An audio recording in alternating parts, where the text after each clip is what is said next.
वाह ज़माना वाह, मूंखे तव्हां मां को भी खौफ न आहे, पर सोचां थो त असांजे सिंध जे नौजवाननि खे छा थी वियो आहे।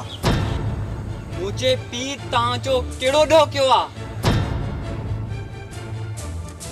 हिकु ॾोह हुजे त तोखे ॿुधायूं, तुंहिंजे पीउ केतिरनि जा ई घर कब्रिस्तान बनाए छॾिया आहिनि, कब्रिस्तान। मुंहिंजो त सभु कुझु ख़तमु थी वियो, पर तुंहिंजो पीउ हिन सिंध धरतीअ ते हिकु किनो नासूर आहे, किनो नासूर। जंहिंजे घर खे बाहि लॻंदी आहे उन खे ख़बर हूंदी आहे। इहो त बदिलो थियो।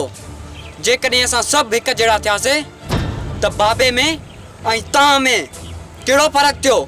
वॾो फ़र्क़ु आहे, तुंहिंजो पीउ जानवर आहे, असां इंसान आहियूं। तोए मरण लाइ तयारु थी वञ। न जब गुल न, जेकॾहिं हिन खे मारियोसीं त असांजो ईंदड़ नस्ल तबाह थी वेंदो, तबाह थी वेंदो। जब गुल कुझु सोच, सियाणो थी। हीअ असांजो कसूरवार न आहे ऐं हिन जे पीउ खे कई जी सज़ा ज़रूरु मिलंदी, ज़रूरु मिलंदी। माफ़ दोदे खान खे न आहे कयो।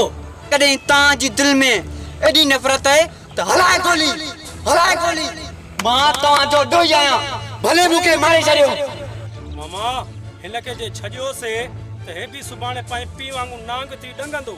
मामा अजब गुल सही तो चवे, नांगन जा बच्चा नांग ही थींदा आहिनि। ईअं न आहे हूंदो, बसि माण्हुनि जा हालात बदिलजी वेंदा आहिनि, इंसान मजबूरनि में फासी वेंदो आहे ऐं ख़ता इंसाननि खां ई थींदी आहे, ऐं ख़ता इंसाननि खां ई थींदी आहे। तॾहिं त उस्ताद बुखारी चयो आहे, धिकारियो था मूंखे बेसान आहियां, धिकारियो था मूंखे बेसान आहियां, लताड़ियो था मूंखे गहातन आहियां। ग़लती थींदी आहे उस्ताद, आदम आहियां, अलाह तन आहियां। वाह छोकरा वाह, ॾाढो तो ॻाल्हाई। अजब गुल, हिन नौजवान खे वञी घर छॾे अचो। असां अहिड़ो को बि